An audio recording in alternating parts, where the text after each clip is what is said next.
The second part of the question is about facilitation on the repatriation of the Kenyan refugees, and I wish to respond as follows, Mr. Speaker. The following are possible options. One, there's organized and facilitated return by the UNHCR. This requires a formal engagement between the governments of Kenya and Ethiopia and is formalized through a tripartite agreement that will include the UNHCR. It will require a rigorous process that entails internal survey to go and see visits, identification of settlement areas, signing of voluntary repatriation forms, and other bureaucratic processes. This option may not be immediate as it requires time in order to fulfill all the requirements. There is also the self-organized or self-return, which is usually spontaneous, and the role of the UNHCR in this option will be limited to provision for information and funding to facilitate the return of the refugees. This option requires the government of Kenya to facilitate receiving and resettlement of repatriated individuals. Third, due to the proximity of the refugees to the Ethiopia-Kenya border, their families in Kenya, including the possibility that they cross over to Kenya to visit their families, UNHCR prefers the self-organized return. For repatriation to take place, the refugees must desire to return, and the Kenya-Ethiopia government should engage in consultations facilitated by the UNHCR Regional Bureau and local UNHCR offices. Currently, as I said, 4,993 individuals have expressed their desire to return back to Kenya, and the process of repatriation should begin. The third aspect was the measures put in place to ensure successful reintegration of the repatriated refugees into the local community. Mr. Speaker, again, this has quite a number of issues which I'll try and run through. They may not be exhaustive, but it's important. There are a number of concerns which need to be addressed that have been expressed and should be addressed before repatriation can take place. These include the following. One, where will the displaced persons return to? How will they be accommodated? That is land, housing, among others. The refugees have been relying on humanitarian assistance to access basic services, and they will need similar support until they are fully integrated. We will have to deal with the issue about their safety and security in the settlement areas. There has to be a proper formal reception organized. We also have to cater for their material safely of the younger generation who are born in Ethiopia. The refugees will require assurance of legal safety, rehabilitation, creation of livelihood opportunities, and in some instances, repossession of property, including ancestral land. We will also have to address intermarriage, births in Ethiopia, and confirmation of documentation for spouses and children. There is also need for mutual recognition of the documentation of issues to the refugees because we are dealing with the other country as well. Finally, the question of whether the government will compensate the refugees.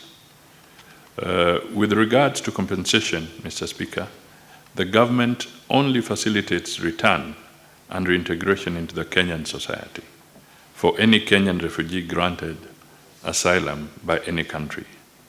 No compensations are paid by the government for any returning Kenyan.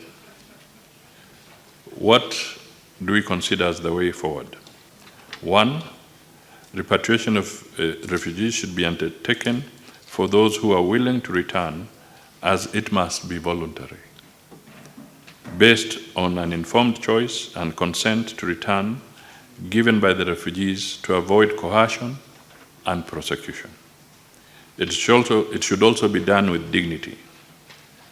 And we hope this process can commence as soon as possible. Kenya should also ensure returnees are safe, devoid of discrimination, provided with basic services and access to essential services to avoid being exposed to another cycle of displacement. We must also engage and coordinate with the UNHCR, Kenya government and Ethiopia government to facilitate the return of the refugees, including on the required legal formalities, particularly documentation. The send-off from Ethiopia and the reception in Kenya should be done simultaneously. We also have to identification of settlement areas for the returning refugees in coordination with local authorities so as to guarantee safety and security in the resettlement areas. The government will also be looking at how to ensure access to basic foods and services such as health, education, non-food items, shelter, and livelihood opportunities. As I conclude, Mr. Speaker, I wish to reiterate that the ministry remains seized of the situation in the region. A lot has been done, however, much more remains to be done. The ministry appreciates the continuous support of the Senate and further requests that the Senate advocates for more resources to be put at our disposal for comprehensive data acquisition and integration to ensure that we remain seized and fully prepared for the changing dynamics globally. Mr. Speaker, I submit. Part A, that is on the information on the number of Kenyan refugees in Megado and Dilo towns. Let me respond as follows. The Kenya-Borana refugees arrived in Ethiopia in 2005-2006 and settled in the Borena zone of the Oromo region in Dilo and Megado settlements.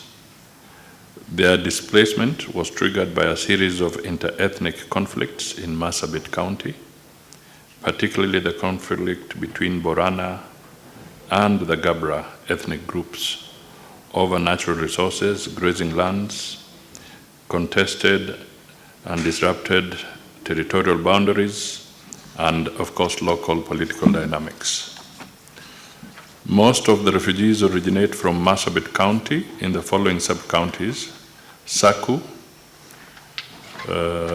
in Marsabit area, North Hor, Maikona, Dukana, North Hor again, and Muyale sub-county. Upon arrival in Ethiopia, support and protection was initially provided by the Borana clan of Oromo region in 2007. They were registered by the Administration of Refugees and Refugee Affairs, ARA, of Ethiopia and UNHCR. They have continued to live alongside the host community, and ARA is currently known as the Refugees and Returnees Services of Ethiopia. On the number and population statistics, according to the Department of Refugee Services, over 500 families of Kenyan origin living in Dilo and Megado areas of southern Ethiopia ran away to seek asylum due to inter-ethnic conflicts in North Hor in the year 2000. The conflicts culminated into what came to be known as the Turbi massacre. The breakdown today, as at 3rd of December, it's a statistic, but I'll hand over this also to Parliament. For the Dilo, we have a total of 2,060 in Dilo area, and in Megado, 3,600. In terms of households, these now comprise 1,250 households, 5,671 individuals. Male are 2,788, female are 2,883, and children are 3,000 385 out of the total figure of 5,671. What are the solutions we are looking at? From 27th October to 3rd December, the RSSS and the UNHCR conducted a verification of the Borana refugees in Dilo and Megado refugees settlements. During this period, an intentional survey was carried out to assess the refugees who are willing to return to their home country, Kenya. In terms of households, this amounted to 1,098. In terms of individuals, this was 4,993. Notably, 88% of the total refugee population expressed their intention immediately to return to Kenya. The refugees expressed interest to return to the following areas: 1, Sololo, 1,836, Marsabit, 1,081, Moyale, 633, Oran, 491, Dukana, 325, Moyale Township, 272, North Hor, 206, Maikona, 59, Sangate, Jaldesa, 40, Turbi, 13, and in other areas, 37. Mr. Speaker, the majority of the refugees were not willing to return to their area of origin due to fear of ethnic conflict. They also prefer to move to areas that are inhabited largely by the Borana community. The Kenyan refugees in Ethiopia still retained their identity cards and are now willing to return home to Kenya voluntarily.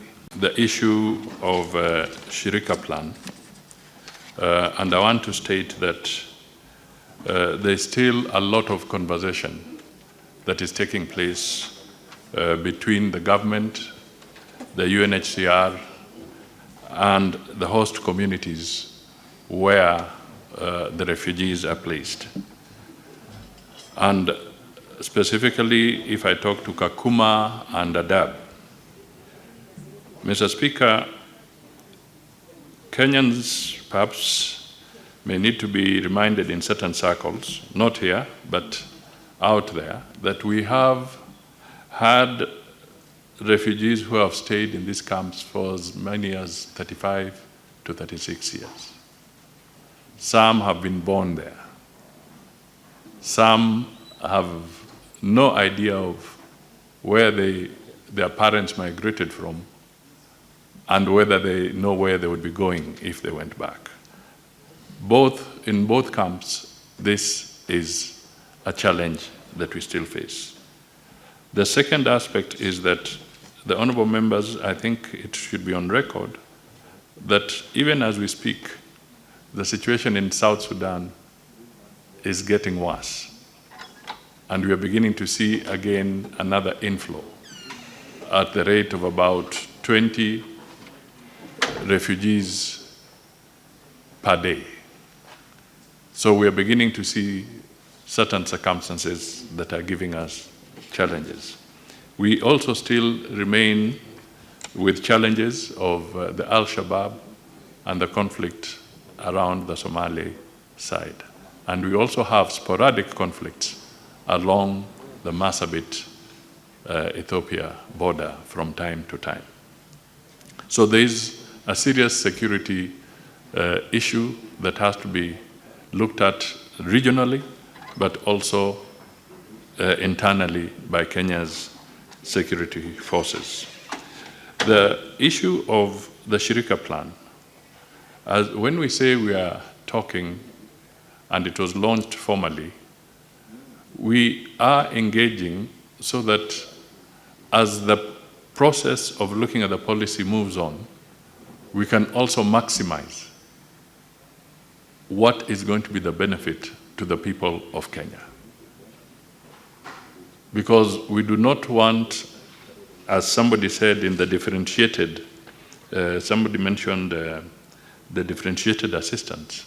It is true that there was a means testing within some of these camps, and they would look at the status in terms of well-being or economic being of some of these refugees, and therefore that would determine the level of rations that certain families would get as opposed to others.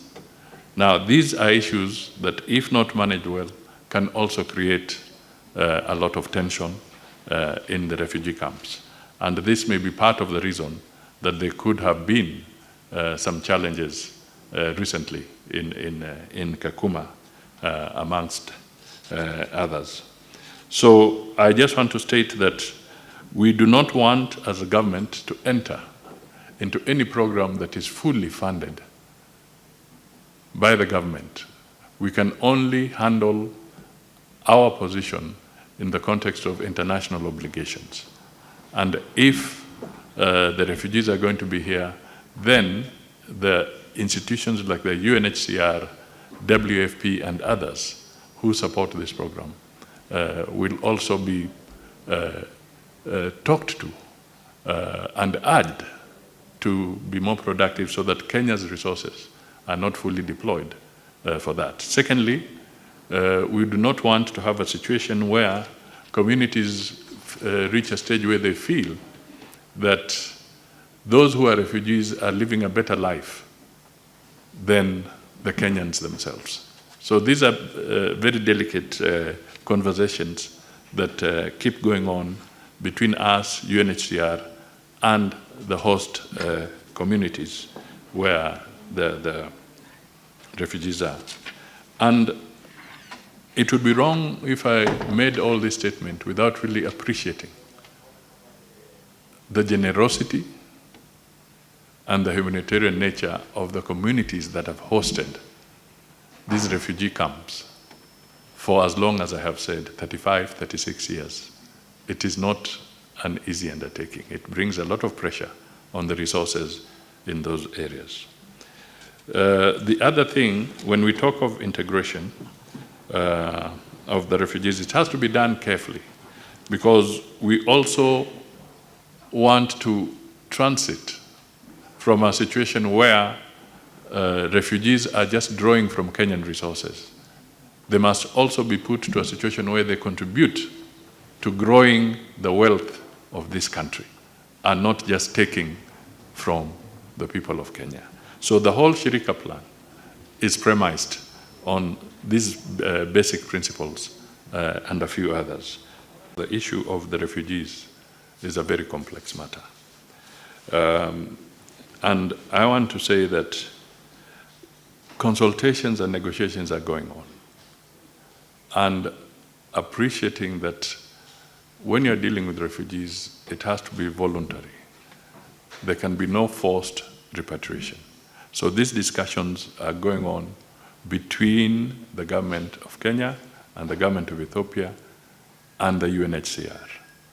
And this is the reality of the matter. Mr. Speaker, for whatever it is worth, I just want to point out that we would not want Kenyans to be refugees anywhere. And if we had all the resources and all the planning, it would not necessarily take this long for the refugees to be to be repatriated.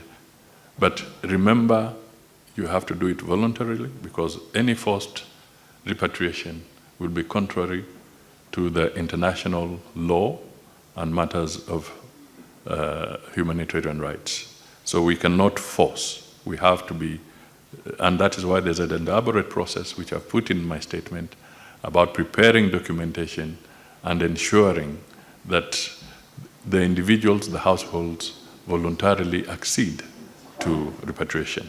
The second one is that our Department of Refugees is in touch and is seized with this matter, Mr. Speaker. So I can only say that we will continue working systematically to be able to do that. The final thing is that in Kenya, as an example, we have a similar situation in a place like Dadaab, and we have a similar situation in Kakuma. handling challenges also as a spillover from other countries. And therefore, it is a big challenge on matters refugees. So I just want to request the Honorable Member and the House to appreciate that this is a process and we have to do it so that we are not in breach of any laws, and to also make sure that the requisite resources are available to facilitate the smooth movement of the Kenyans who are out in Ethiopia.